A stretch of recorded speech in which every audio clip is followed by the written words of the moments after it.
Sumqayıt Neftçi oyunu Sumqayıtda keçirildi. Mehdi Hüseynzadə adına Sumqayıt şəhər stadionunun o törtündə yaranan problem səbəbindən Sokar Polimer Arenada keçirildi oyun. Elə stadiondan izləyirdim oyunu. Düzdür, o qədər keyfiyyətli oyun olduğunu deməzdim. Çox sayda 90 dəqiqə ərzində top itkiləri oldu. Təbii ki, təlim-məşq toplanışından komandalar yeni qayıdıb, formalaşma mərhələsindədir, ola bilər. Ümid verən, daha doğrusu sevindirən məqam oldu ki, Sumqayıt 6 Azərbaycanlı ilə meydana çıxmışdı. Digər, belə deyək, höccəti mən tam da Azərbaycanlı saymıram, amma digər 5 futbolçu sırf klubun akademiyası idi və o futbolçuların ən yaşlısı Sabuha Abdullazadə idi, 24 yaşı var idi. Vüsal Paşayev səhv etmirəmsə sol cinahda oynayırdı, 19 yaşı var idi. Nihat Oruzlu, ola bilər adlarındansa Nadir Oruzov. Nadir Oruzov elə komandanın yeganə qolunu da Nadir vurdu. Və çox gözəl qol vurdu. Yaxşı qol vurdu. Nadirin 18 yaşı var. Ya Vüsalın ya Nadirin ikisindən birinin 18, birinin 19 ola bilər, hansınsa qarışdırım.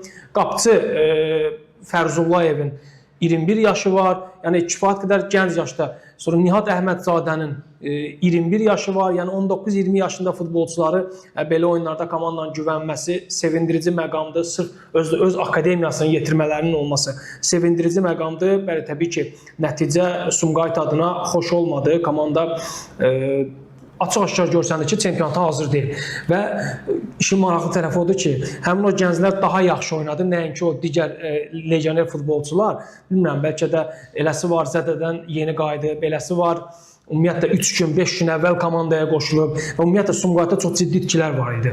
Roy Keyhat olsun, bir sıra futbolçular var ki, bizdə informasiyalar var, Məhdi bəyənmir, dəyişilməlidir, Masaki Muratas olsun. Yəni, yeni transferlər bugün biri açıqlandı, yeni transferlər olacaq. Məncə, Sumqayıt növbəti turlarda daha güclü Sumqayıtı görə bilərik, amma bu oyunda açığı yaxşı təsir bağışlamadı komanda və Neftçi rahat qələbə qazandığını demək olar. Hətta çox sayda qol imkanlarını əldən qaçırdı. Bəlkə hesab daha iri hesablı ola bilərdi. Amma məncə düşünürəm ki, Ahmet, Neftçinin də düzəltməli olduğu məqamlar çoxdur. Çünki bu qədər top itkisi, bu oyun modeli ilə daha iddialı rəqiblərlə oyunda Neftçiyə ciddi problem yarana bilər. Sözün açığı, Sumqayıtla bağlı fikirlərimi mən də dəstəkləyirəm. Birinci olaraq ən gec gələn məşqçi Sumqayıtda oldu. Bəli. Səhv eləmirəmsə, çempionatın səhv eləmirəmsə 3 həftə qalmış.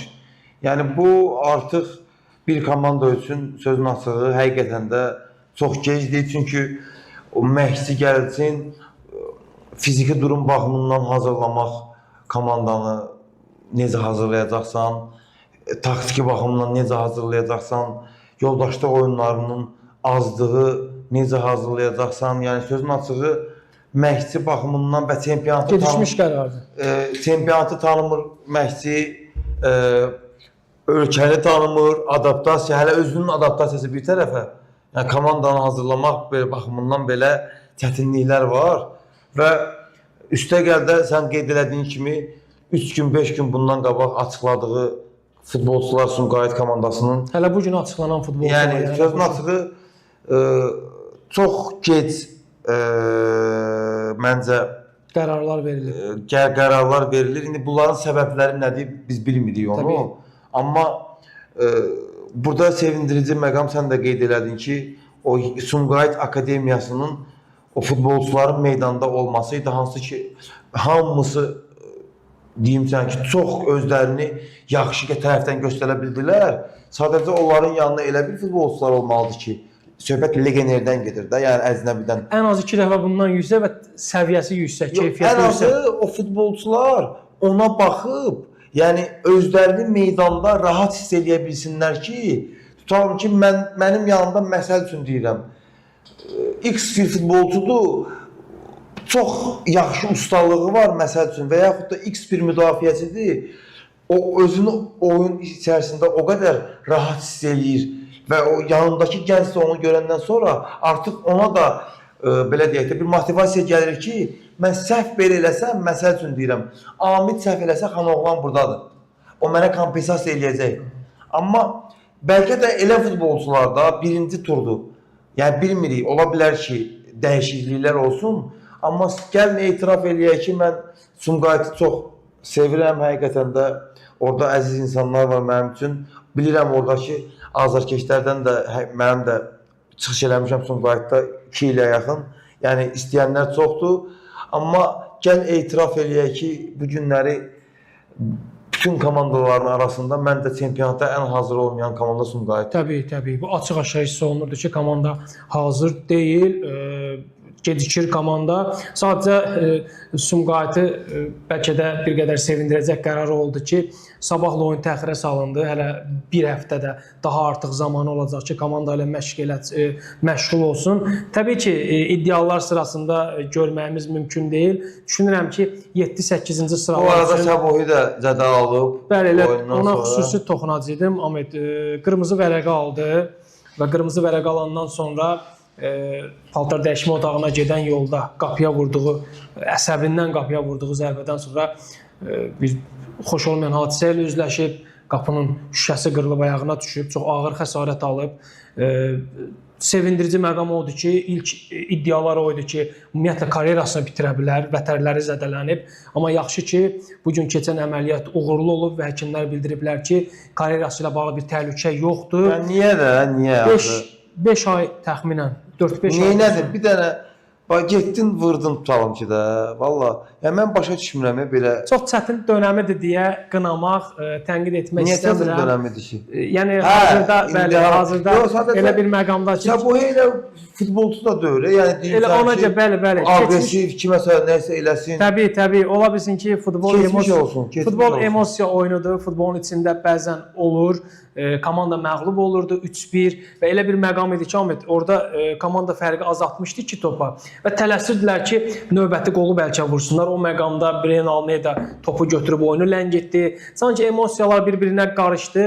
Olmasa daha yaxşı olardı. Təbii ki, bu da yəqin ki, Səbuhi üçün böyük bir təcrübə oldu ki, bəzən əsəblərə hakim olmalıdır, əsəblərini cilovlamalıdır. Keçmiş olsun deyirik, ümid edirik ki, Allah şəfa versin. Gözləniləndən də tez qaydar, meydanlarda olar, hələ gəncdir. Yaxşı vaxtı idi 24 yaşında. Bu oyunu da məncə kifayət qədər yaxşı keçirirdi. Təəssüf ki, belə bir hadisə ilə üzləşdi. Keçmiş olsun deyirik, şəfa diləyirik Allahdan və Neftçi ilə bağlı. Ahmet, Neftçi ilə bağlı sənin də fikirlərin mənə maraqlıdır. Yeni transferlər var idi ehtiyat iskamiyada. Bildiyim qədərilə yolda olan yeni transferlər var. 3-1 komanda 3 illik aradan sonra qələbə qazandı. 3 mövsüm idi. Komanda çempionata heç də qələbə ilə başlaya bilmirdi. İstənilən boşluqlara, istənilən əskiklərə rəğmən düşünürəm ki, ən vacib olanı qələbə idi. Neftçi bunu qazandı. Ümumiyyətlə bizim Premyer Liqada mövsümün sonu uğurlu olmaq istəyirsənsə, ortabab komandalarla, axırıncı yerdə gedən komandalarla oyunlarda minimum xal ikisi ilə xilas olmalıdır. Neftçi bunu bacardı. Bu baxımdan bu Neftçi azarkeşlərini sevindirməlidir. Amma mən düşünürəm ki, boşluqlar da var. Ciddi rəqiblərlə oyunlarda bu Neftçi üçün çətin olacaq. Üzərinə qoymalıdır mütləq. Sözün açığı yadıma gəlirsə, biz ötən mövsümün sonlarına yaxın Verindupun və Neftçinin çox böyük bir iş gördüyündən danışmışdıq. Hansı ki, hansı nöqtədən hansı nöqtəyə gəlib çıxmışdı komanda və hətta Avrokuboklara getmişdi. O Neftçi ötən mövsümdən hal-hazırki heyətdə necə dəyişikliyi var? Emin Mahmudov start heyətində var idi, Ribeiro start heyətində var idi, Emil Balayev. Yox, ötən mövsüm Neftçidə olub. Tutaq ki, son oyunda Sumqayıtdan oyunda biri Tupda. Yeni transfer nəzərdə tutursansa Tupda idi, Rüfət Abbasov idi yeni transferlərdən. Məncə qalanları ümumiyyətlə 2 futbolçu idi. Tam olaraq ötən mövsüm güvəndiyi heyəti saxlamışdı. Bax, o Gravilon niyə yox idi? Gravilon ehtiyatlı idi və oyuna sonradan qoşuldu yeni mövqedə, dayaq yarım müdafiəçisi və oyundan sonra mən də bu barədə sual verdim, bildirdi ki, universal futbolçu müxtəlif mövqelərdə çıxış eləyə bilir, ola bilsin ki, gələcəkdə başqa mövqedə də yoxladıq. Sözün açığı, gəl etiraf eləyək ki, daha doğrusu belə deyək, mən Neftçidən bu mövsüm üçün çempionluq komandası qurmağın fikirləşirdim. Sözün həqiqi mənasında. Amma olunan transferlər bir Tupda oldu. Gravilon məncə kifayət qədər yaxşı transferdir. Başqa kim var? Orta oyuncusu var, Santa Clara'dan aldıqları. Gravillion 4 yeni transfer. Rüfət Abbasovdur 3-cü transfer. Elə Yeni bunların transfer. içində hal-hazırda bəlkə də Ən yaxşısı Rüfət Abbasov. Abbasovdur. Yəni bilmirəm, sözün həqiqi mənasında Neftçi ilə bağlı nəsə demək. Asan mövsüm olmayacaq yenə görünür odur ki. Mən elə təxmin eləmişdim ki, Neftçi artıq çempionatın, hətta Avrokuboklara yaxınlaşan zamanda transferlərin hamısını bitirəcək və sözün həqiqi mənasında həm çempionata, həm Avrokuboklara fırtına kimi daxil olacaq. Amma komanda Klinsmann, Evgeni qeyd elədi. Çox bəyəndiyim futbolçudur. Adını unutmuşam amma orta sahədə ehtiyatdaydı bu oyunda. Çox bəyəndiyim futbolçudur. Sözün açığı məncə Neftçiyə hücumçu lazımdır mütləq şəkildə. Təsəvvür et ki, Vargas əslində hücumçu deyil. Gizli hücumçu. Amma yenidən hücumçu mövqeyində yəni çıxış eləyir. Neftçiyə hücumçu lazımdır. Məncə Neftçiyə cinah oyunçuları lazımdır. Mən elə fikirləşirəm və əgər imkan olsa bir dənə də hücuma meyilli futbolçu lazımdır Neftçiyə. Bildiyim qədərilə bir hücumçu ilə intensiv danışıqlar gedir. Yəni hər an hətta açıqlaya bilər komanda. Sadəcə burada məni daha çox biraz yenə Vernetu amili inandırır. Niyə? Yenə deyirəm, əvvəlki mövsümlərdə komanda belə rəqiblərlə oyunlarda xallar itirirdi. Vacib olan komanda qələbəni qazandı, amma növbəti oyunlarda yenə deyirəm, bu şəkildə oyunlara yanaşma, bu şəkildə verilən boşluqlarla ciddi rəqiblərlə oyunlarda Neftçi üçün çətin olacaq. Çünki Bruno Almeydadır da. Breno. Yəni bu dəqiqə Neftçi həm Avrokuboklarda, həm də çempionatda qalıb Breno Almeydanın ayaqlarına. Yəni sözün açığı bu futbolçu nəyisə eləsə komandada nəysə olur. Vargas dərsində məsələn komandanın toplanışında iştirak etməməsi aşkar görünür ki, forması zədələndə səhv eləmirəmsə. Zədə aldı. Ciddi zəddiyə oxşamırdı. Məncə ona da zaman lazımdır, əvvəlki dövrünü xatırlatsın.